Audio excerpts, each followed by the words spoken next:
حضرت داؤد علیہ السلام کا واقعہ۔ حضرت داؤد علیہ السلام کے بارے میں اللہ تعالیٰ نے فرمایا کہ یاد کرو داؤد کو جو نہایت ہی قوت اور طاقت والے تھے، ان کو حکومت بھی مستحکم تھی۔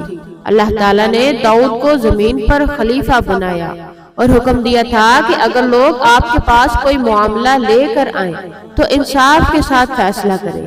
ان کی سلطنت میں مظلوموں کو انصاف ملتا تھا، ظالموں کو سزا دی جاتی تھی۔ حضرت داؤد علیہ السلام رات اور دن اللہ کی عبادت میں مصروف رہتے تھے، اللہ کے ذکر سے کبھی غافل نہیں رہے۔ آپ علیہ السلام کی حکومت میں کوئی ننگا بھوکا نظر نہیں آتا تھا، غریبوں اور محتاجوں کا جو خاص خیال رکھتے تھے۔ جب آپ زبور کی تلاوت کرتے تو ان کی آواز میں دلکشی معلوم ہوتی۔ روایت کے مطابق اس تلاوت کی آواز سن کر پرندے جمع ہو جاتے تھے، یہ ان کا سب سے بڑا معجزہ تھا۔ کبھی کبھی آپ حضرت ابراہیم علیہ السلام، حضرت یعقوب علیہ السلام اور حضرت اسحاق علیہ السلام کے بارے میں سوچا کرتے تھے کہ اللہ نے ان کو کتنا بلند مرتبہ سے نوازا تھا۔ آواز آئی کہ اے داؤد، ان کو یہ بزرگی اس لیے دی گئی کہ وہ ہر مصیبت میں صبر کرتے تھے۔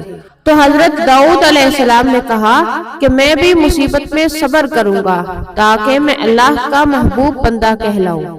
اللہ تعالیٰ نے حضرت داؤد علیہ السلام کو یہ معجزہ عطا کیا تھا کہ جب لوہے کو پکڑتے تو وہ نرم ہو جاتا، اس سے آپ زرہ تیار کرتے اور اسے بنا کر فروخت کرتے۔ شاہی خزانے سے پیسے لینے کی بجائے آپ اپنی محنت سے روزی کماتے۔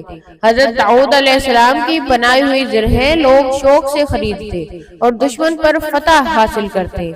آپ علیہ السلام چرند اور پرند کی بولی بھی سمجھتے تھے۔ بنی اسرائیل میں حضرت موسیٰ علیہ السلام کے بعد حضرت یوشع علیہ السلام مبعوث ہوئے۔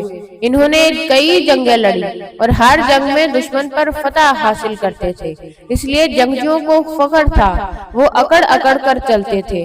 اسرائیلیوں کو اللہ کا حکم تھا کہ جب کسی شہر میں جنگ کے بعد داخل ہو تو غرور نہ کرے، متکبر انسانوں کی طرح نہ بن جائے، لیکن اسرائیلی اللہ کا حکم نہیں مانتے تھے اور بہت ہی مغرور ہو چکے تھے۔ اس نافرمانی پر اللہ نے ان پر عذاب نازل کیا۔ اس واقعے کے بعد بنی اسرائیل میں بہت سے نبی مبعوث ہوئے، جن میں حضرت الیاس علیہ السلام اور حضرت عیسی علیہ السلام، یہ دو مشہور و معروف پیغمبر گزرے ہیں۔ اسرائیلیوں کو راہ ہدایت دکھاتے تھے، لیکن حضرت موسیٰ علیہ السلام کی وفات کے 400 سال تک ان میں کوئی بادشاہ نہیں تھا، نہ کوئی سردار تھا، اس لیے طاقتور گروہ ان پر غالب آ جاتا، جس کے نتیجے وہ بدحال اور کمزور ہو چکے تھے، مقابلے میں پسپا ہو جاتے تھے۔